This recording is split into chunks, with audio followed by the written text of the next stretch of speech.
And we'll illustrate these computations using our chip model. And remember our convention here, a filled-in chip will represent a positive, and an empty one will represent a negative. Let me try this. 2 minus negative 4. Take a second in your seats and do that. That's something we were doing last week. Positive 2, take away negative 4. So remember, when we're doing these models, we want the picture to show us how to get the, so the picture should kind of contain the answer for us. We should be able to look at the picture and figure out the answer to the computation. So you somehow want to take away 4 negative chips. All right. So we've practiced this quite a bit already, so I'll just get to it here. So what can I do? That's positive 2. Is this a good starting point for me? Okay, no, this doesn't quite work. What do I need to do? Draw 4 more so you can take away 4. Okay, so I need to draw 4 more so I can take away 4. Now if I do this, and then take them away, well that's not going to help, right? So what else do I need to do? So I drew 4 more of those. What else? You can put it. Right, 4 negatives, okay, so we are creating a representation of 2 that involves 4 negative chips. And remember, because the positive and negative chips cancel each other out, when you add a pair of these, that's like you haven't really changed anything, okay? If you make $1 but you have $1 IOU, well, you have a net gain of nothing. All right, now the whole reason we're doing that is so that we can take away our 4 negative chips. Okay, so we're starting with just that, but then we realize having those 2 by itself is not enough. I need to be able to take away 4 negative chips, so I get a representation of 2 that has 4 negative chips for me to take away. And then when I do take away those chips, I can see I'm left with 6 positive chips. Okay. Negative 3, take away 2. Similar, but a little bit different. Try it in your seats a second.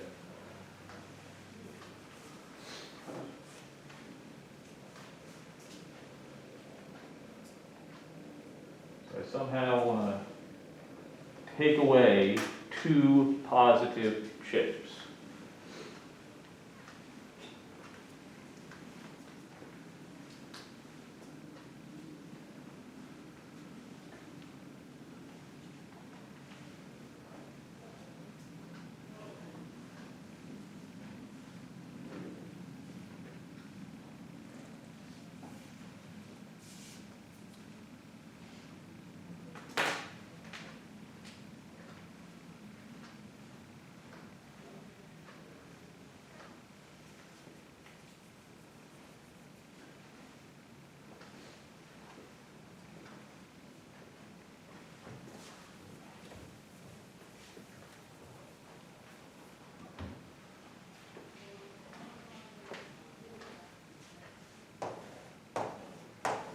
Okay, so that's negative 3.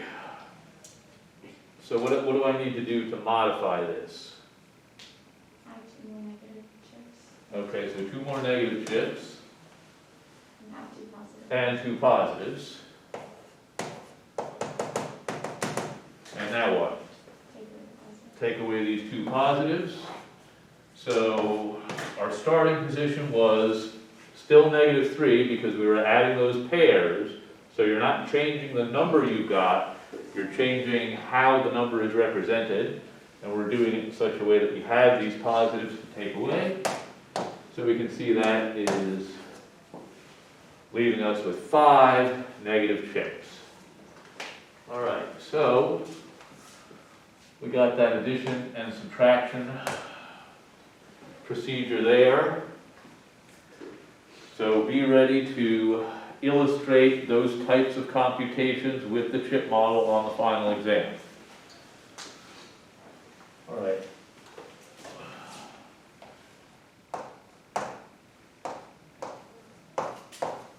2 times -3. This is something we started talking about on Friday. We did a couple of examples of multiplication using the chip model. Okay, this one shouldn't be so bad because we have a positive multiplier. So when we have a positive multiplier, there's really no difference than what we were doing way back in the beginning of this class, back in chapter 1, with the set model.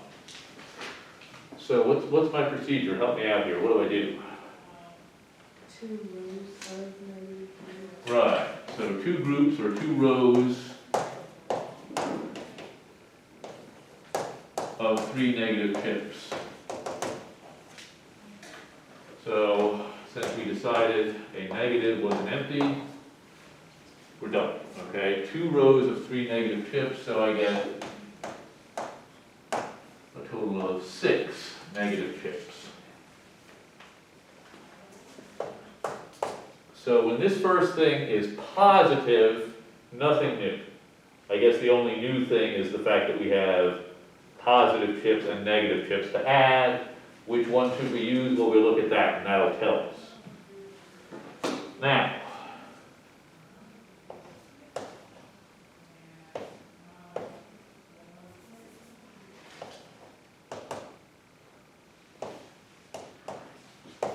okay, now remember, the goal of these models is to show us why a rule works. If I have to know the rule to use the model, then we're not really helping, okay? The purpose is to facilitate our students understanding why the rules for negative numbers work the way they do. Now we know that a negative times a negative is a positive. We've all been through school and had that drilled into us in middle school and high school. But the idea is to try and understand why it's true. Okay, now remember, when we have a negative multiplier here, the procedure that we're going to follow with the model is, okay, here we're going to add 2 groups. We have a positive multiplier, we add 2 groups of something. The way I think of the negative multiplier is I want to take away 2 groups of 3 negative chips. Take away 2 groups of 3 negative chips. We'll take away from what? I haven't done anything yet. So help me out here. What do I do? How do I represent a clean slate, which is what I've got right here, and represent that in such a way that there are 2 groups of 3 negative chips for me to take away? Go ahead. You draw 2 groups of -3, and 2 groups of positive. Okay, right, so we're going to do positives and negatives. And maybe I'll do it side by side like this, positives and negatives. Okay, so we've got this. Now this is the clean slate still. This is really nothing because these are all pairs and they cancel each other out. Now we can take away 2 groups of 3 negatives.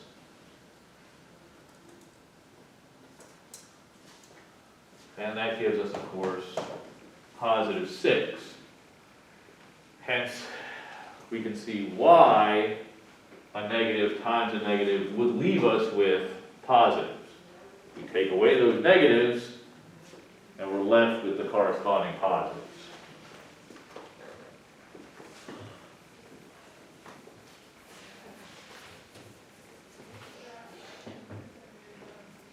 Okay, so that is pretty much all I wanted to say about section 8.2 which is arithmetic with integers. Okay, so make sure that you can draw these models and that you're comfortable with doing that for the operations of addition, subtraction, and multiplication, okay, with this new chip model.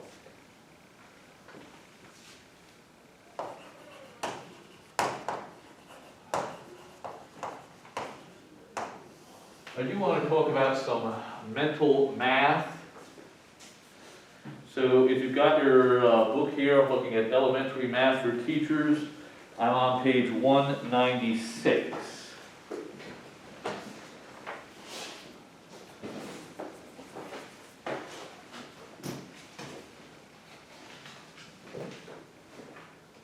Oh, okay.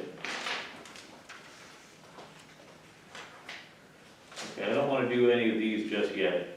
We'll get to these, like the ones in problem number 3. But let me try something like this.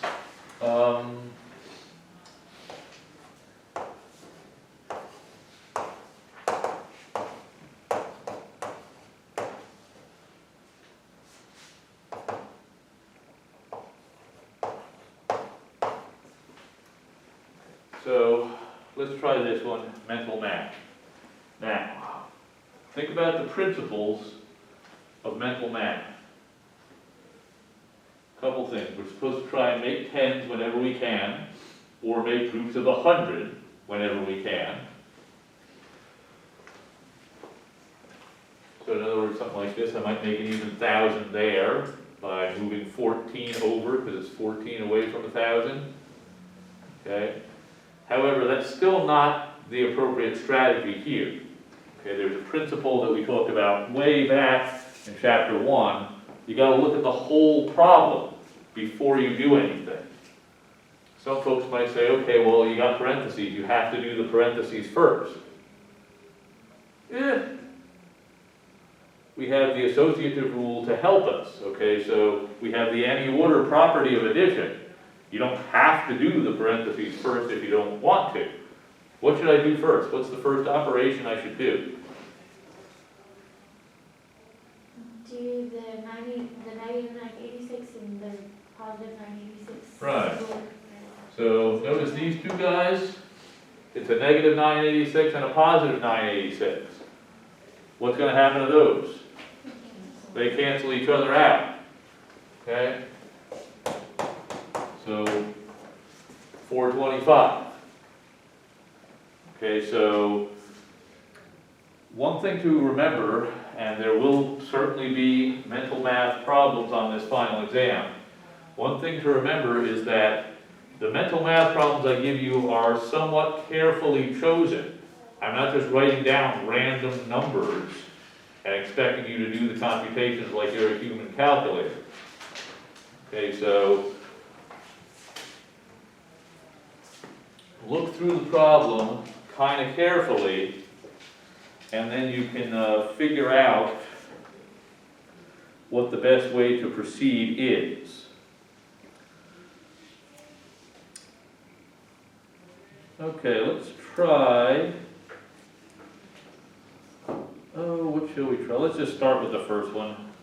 So I'm on page 196. We're looking at 3A.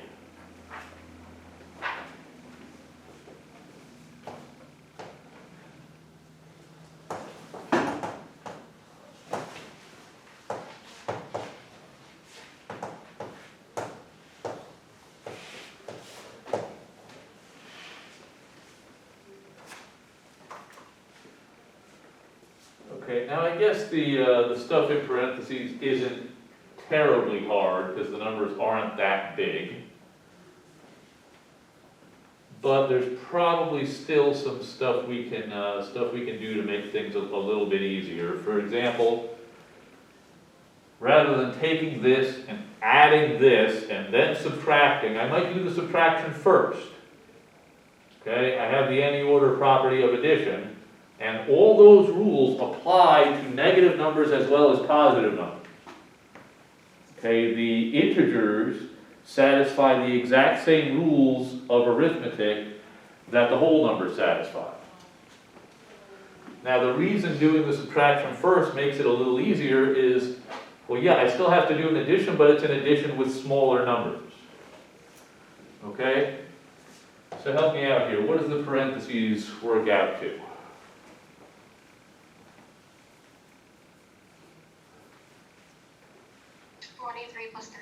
Okay, so that's 23 plus 13, right? 26 and negative 13. Well, adding a negative, as we've seen, is equivalent to subtraction.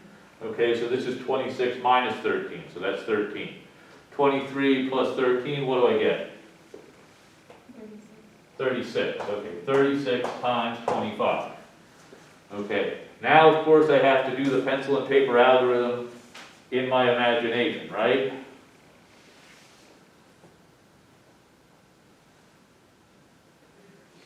Now, we shouldn't be thinking along those lines. The pencil and paper algorithm is not mental math.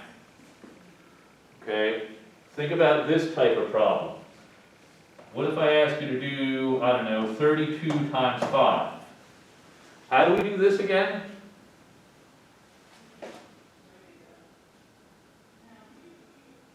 What's the quick procedure for multiplication by 5? Okay, multiply by 10 and then cut it in half. And you could also switch the order of those things. You could cut this in half and then multiply by 10. All right, so you got a factor of 2 in here.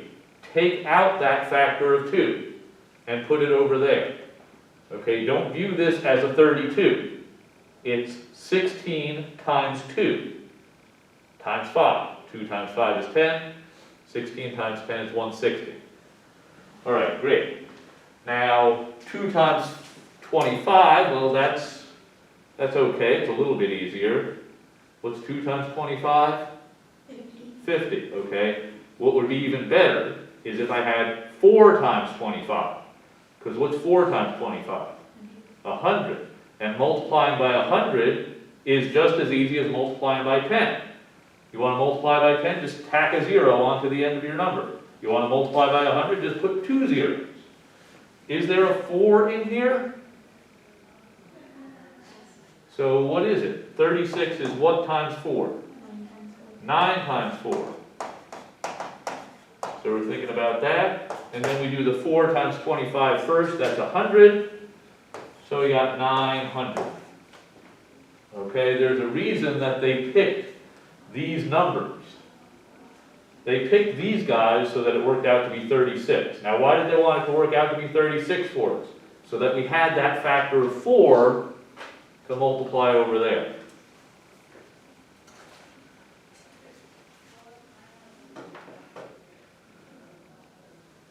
Okay.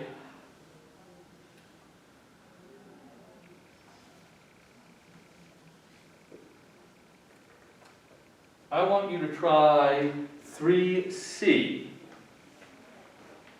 in your seats. 3C.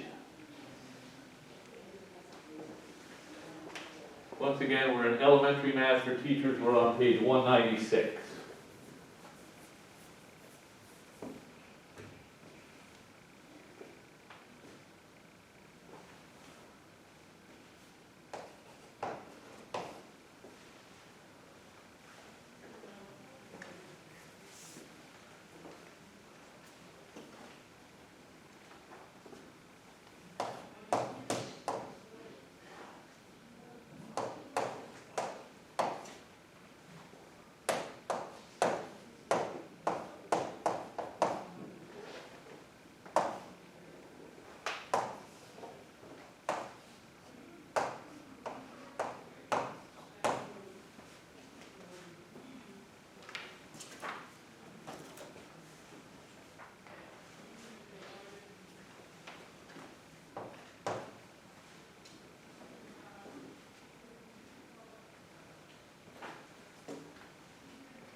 Okay, now here you do have to be a little bit careful about the order. You have to work from the innermost parentheses first, and then work your way out. So the last thing you should do is divide by 4.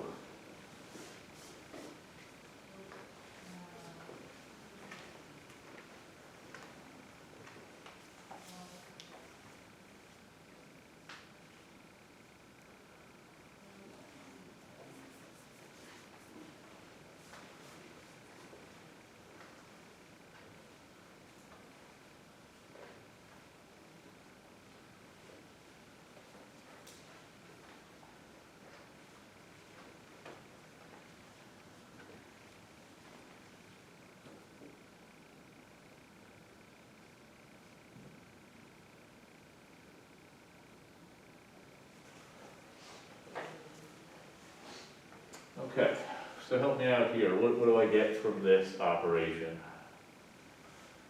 113 minus -7. Okay, 120, because as we've seen, well, it was up here somewhere, I erased it, but we have that chip model that shows us why subtracting a negative is the same as adding. Okay, and here we can just execute the rule. Subtracting that negative, that's equivalent to adding 7. There's already a 3 there, so they are compatible numbers. That works out to be 120. Now hit it with a 2. Where am I now? 240. And now we add 4 there, okay? So I have 244, and I'm going to take that and divide by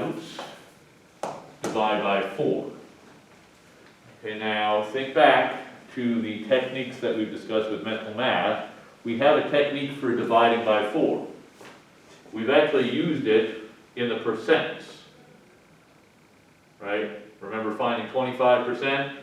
We cut it in half and then cut it in half again. Well, that's the same as dividing by 4. Okay, so we take 244, we cut that in half, 122.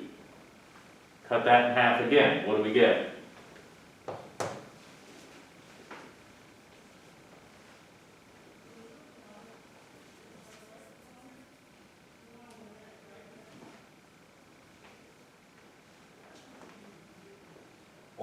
We're cutting that in half. You cut 12 in half, what do you get? 6. Okay, so 122, cut the 12 in half for a 6, cut the 2 in half for a 1. 61. Okay, so using the rules for integers that we can illustrate with the chip model if we need to. Yeah, go ahead. I just got lost where you got the 244. All right. So what do you get from this operation? 120. Okay, 120. Double that.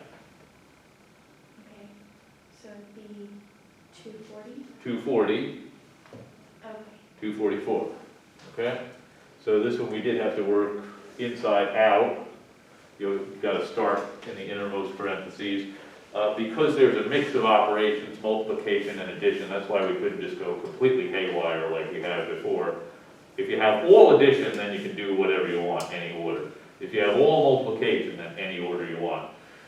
If you have a mix, then you've got to stick to those order of operations. Okay, so the key idea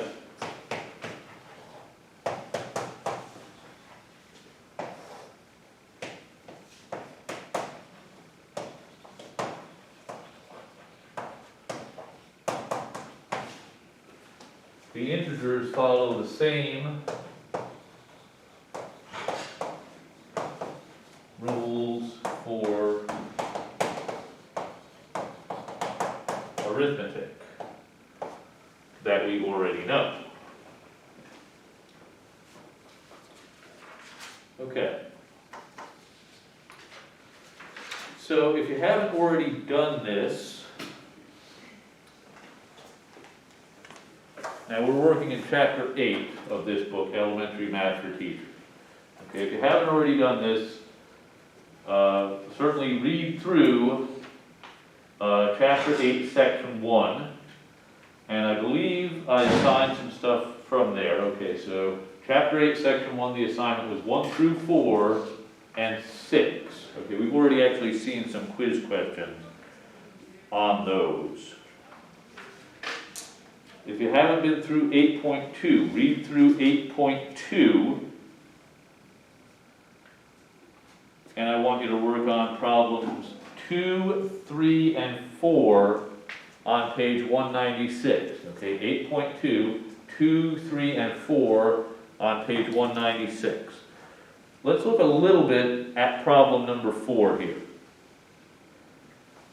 They're saying, suppose that A is a positive number, so A stands for a number. We don't know what the number is, but we know it's a positive number.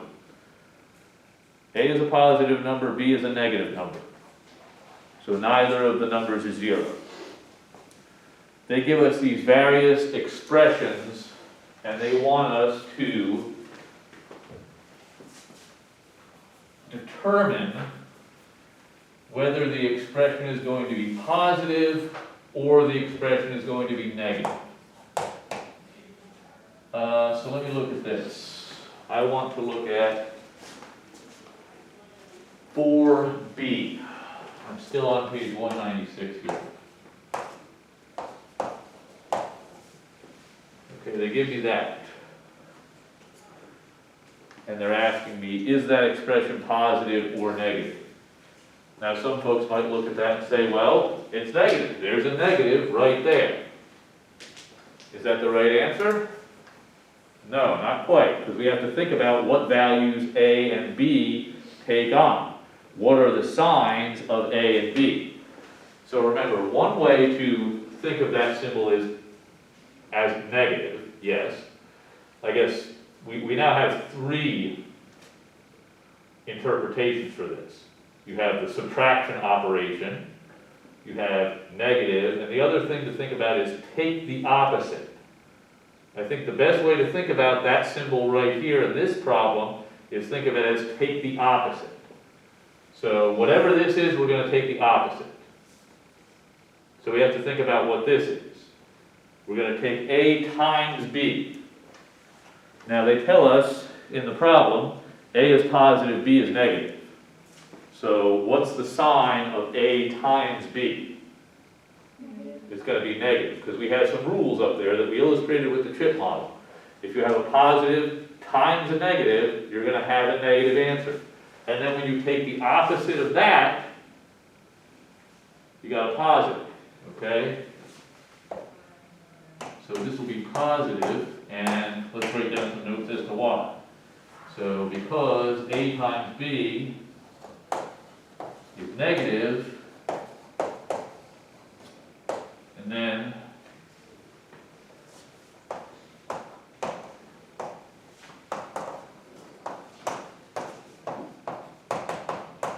we take the opposite.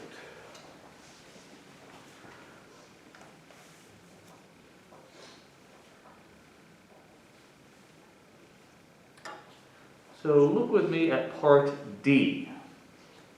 We got a little exponent there. What are the instructions telling us to do in part D here for this problem? Pay attention to the parentheses. You're saying once you get your answer, like multiply by itself. Okay, right, so once you get your answer, you take that answer, you multiply it by itself. Okay, of course, remember squaring something, that means times itself, right? The exponent tells us the number of factors that we would have. So AB squared means you take AB and you multiply that by AB. So what is this, 4D?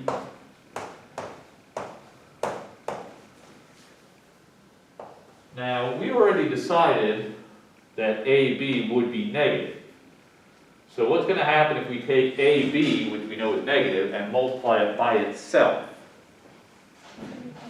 You get a positive, okay? In fact, whenever you square something, you're going to get a positive.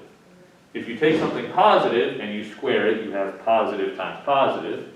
If you take something negative and you square it, you'd have negative times negative. So the two factors would always have the same sign. So the result would be positive.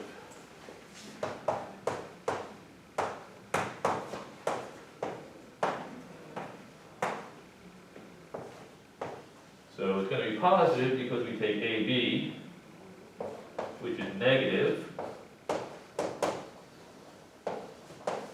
AB, which is negative, and the product of two negatives is a positive. So that's the type of reasoning that you can use here on problem number 4. Okay, think about the signs of what you're going to get.